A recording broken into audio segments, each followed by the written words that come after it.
La Green Solution de la semaine, en collaboration avec Construction 21, le média du bâtiment et du développement durable. Bonjour, bienvenue à tous, bienvenue dans Green Solution. Aujourd'hui, nous avons le plaisir d'accueillir Édouard de Rugy, associé chez Reanova. Bonjour Édouard. Bonjour. On va avec vous parler projet de résidence, résidence Gabriel, que nous allons présenter ensemble. Mais tout d'abord, un petit mot de Reanova, dont vous êtes le cofondateur. Alors Reanova, on est une agence qui est spécialisée dans la rénovation globale des copropriétés depuis une dizaine d'années. Et donc on accompagne des copropriétés sur tout le territoire français de la première étape qui est l'étape d'audit DTG jusqu'à la conception puis la réalisation du plan de travaux. Très bien, on s'intéresse aujourd'hui à la résidence Gabriel. Est-ce que vous pouvez nous en dire un petit mot et surtout comment vous avez été embarqué dans ce projet ? Alors la résidence Gabriel, c'est une résidence qui a été construite dans les années 60 à Plaisir, dans les Yvelines, qui est composée d'une dizaine de 13 bâtiments exactement, et donc de 269 appartements. Alors là, en fait, le conseil syndical souhaitait lancer des travaux, s'était renseigné auprès de différents industriels, et donc on a été embarqué de manière assez improbable sur ce projet, mais via un industriel qui, voilà, et le bouche à oreille, qui a demandé un bureau d'études partenaire, et donc c'est comme ça qu'on est rentré en contact avec le conseil syndical. Tout d'abord pour un audit énergétique, c'est ça, en 2016 ? Exactement. Du coup, ils étaient au début de la réflexion et donc on leur a proposé de réaliser un audit énergétique pour y voir plus clair, un audit global à l'époque. Aujourd'hui, ça s'appellerait un DTG, diagnostic technique global, mais effectivement pour comparer différents scénarios de travaux entre eux et voir s'il fallait plutôt se lancer dans un ravalement simple ou dans un projet de rénovation énergétique. Et donc à l'issue de ce travail, le conseil syndical est arrivé à convaincre l'Assemblée générale qu'il valait mieux se lancer dans un projet de rénovation globale qui permettait d'atteindre le niveau BBC rénovation. Voilà, alors quels sont justement ces travaux de rénovation que vous avez décidé de préconiser en priorité pour ces bâtiments et surtout pourquoi ? Alors, le plan de travaux, du coup, c'est décomposé en 5 lots de travaux. Le principal, c'est l'isolation des façades par l'extérieur. Ensuite, l'étanchéité des toitures terrasses, qui était en fin de vie. Le remplacement des fenêtres d'origine, donc les fenêtres qui étaient encore en bois simple vitrage. Ensuite, le lot 4, VMC, donc l'amélioration du système de ventilation. Et puis, le lot 5, chauffage, pour équilibrer l'installation de chauffage après ces travaux qui changeaient pas mal le comportement des bâtiments par rapport au chauffage. Alors, pourquoi ce plan de travaux ? Le conseil syndical avait ce projet de ravalement. Les façades étaient vraiment... Le dernier ravalement remontait à longtemps. Les façades commençaient à s'abîmer. On avait quelques infiltrations sur certaines d'entre elles.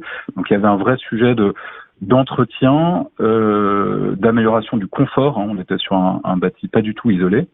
Les toitures, même chose, en fin de vie, on en a quelques-unes qui commençaient à présenter des signes d'infiltration c'était vraiment en bout de course. Les fenêtres, l'objectif, c'était d'homogénéiser un peu les besoins de chauffage pour chaque type d'appartement, puisque entre des fenêtres simple vitrage ou ceux qui avaient déjà remplacé leurs fenêtres, ça faisait des différences assez importantes, donc difficile après d'équilibrer le chauffage et d'avoir un résultat homogène. Donc voilà, le remplacement des fenêtres permet d'améliorer ça. Et puis d'apporter également un meilleur gain énergétique et des économies d'énergie pour l'ensemble de la résidence.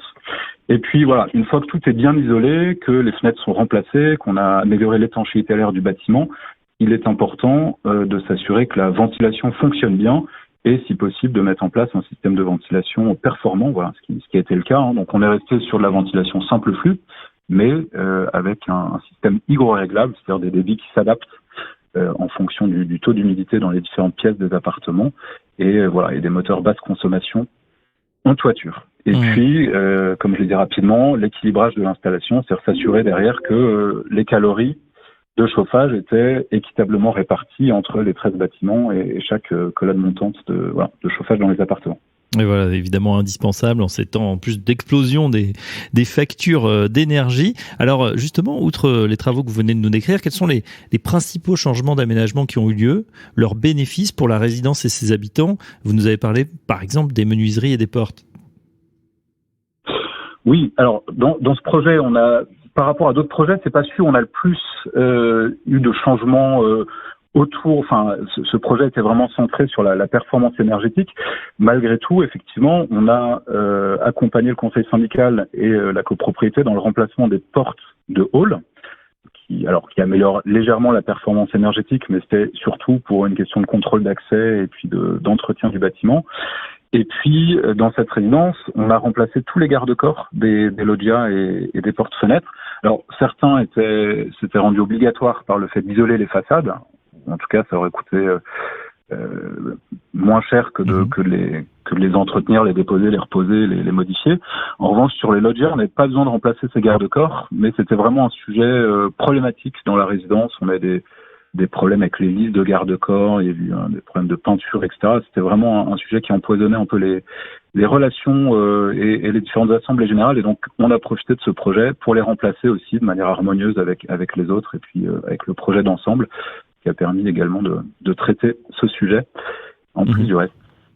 Est-ce que vous avez quelques chiffres, Edouard de Rugy, à nous donner sur ce projet, par exemple, le gain énergétique post-rénovation ? Oui, alors écoutez, en méthode réglementaire, ce projet a permis de réaliser un gain de 45% après travaux et d'atteindre donc le niveau BBC rénovation qui est donc à 104 kWh pour la région Île-de-France, et là on était à 92, donc bien en dessous. Voilà, en termes d'économie d'énergie, à l'époque, avec les coûts du gaz de 2017, donc ça a bien changé. Mais en 2017, donc, on avait estimé l'économie d'énergie à 93 000 euros.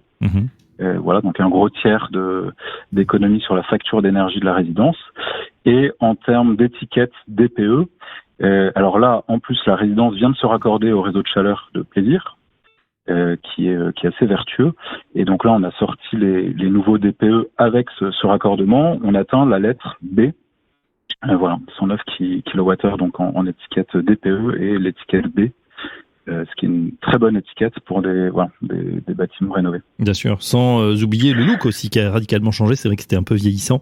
On peut voir les images sur le site de Construction 21. Effectivement, c'est assez parlant. Il y a un petit film pour raconter tout ça. Une dernière question, et non des moindres, c'est le financement du projet. Comment vous avez pu financer ce projet ? Est-ce que vous pouvez nous parler justement du rôle des aides financières à la rénovation énergétique que vous avez pu utiliser ? Oui, bien sûr. Alors déjà pour continuer dans les chiffres, donc le budget total de l'opération s'élève à 4 800 000 euros.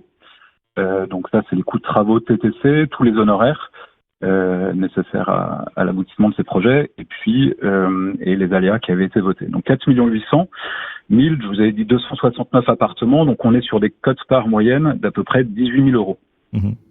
Donc il y a eu deux moyens, enfin pour financer ces travaux, il y a eu plusieurs pistes. La première, c'était les subventions. Les copropriétaires ont pu bénéficier donc d'une subvention de la région Île-de-France, de certificats d'économie d'énergie, et puis du dispositif qui existait à l'époque, qui était le CITE, Crédit d'impôt transition énergétique, qui était remplacé par MaPrimeRénov'. Voilà, donc ça représentait les trois cumulés à peu près 650 000 euros. Et puis des aides de l'ANA destinées aux copropriétaires appelés modestes et très modestes par l'ANA, donc ceux qui avaient les niveaux de ressources les plus faibles de la résidence, pour un montant cumulé d'un peu moins de 300 000 euros. Donc en gros, à peu près 1 million d'euros de subvention sur les 4 millions 8, à peu près 20% de subvention. Et ensuite, ce qu'on a mis en place, c'est un éco-prêt à taux zéro collectif qui a permis à tous les copropriétaires qui le souhaitaient, à partir du moment où ils étaient à jour de leur charge, d'emprunter jusqu'à la totalité de leur quote-part et donc d'étaler sur 15 ans le remboursement des travaux, pour ne pas pour pas avoir besoin de sortir en une fois ou en deux fois ces montants, mais de les étaler sur 15 ans à taux zéro, ce qui a fait des remboursements mensuels d'à peu près une centaine d'euros pour un appartement moyen et 25 euros d'économie d'énergie. Donc un effort mensuel, pour vous donner quelques chiffres, d'à peu près 75 euros pour un appartement moyen dans cette résidence. On en sait donc un petit peu plus sur la rénovation de cette résidence Gabriel à Plaisir. Plus d'informations sur le site Construction 21. Un grand merci Edouard de Rugy, cofondateur de Réanova. Merci beaucoup Fabrice. On se retrouve très prochainement pour un nouveau numéro de Green Solution. La Green Solution de la semaine, en collaboration avec Construction 21, le média du bâtiment et du développement durable.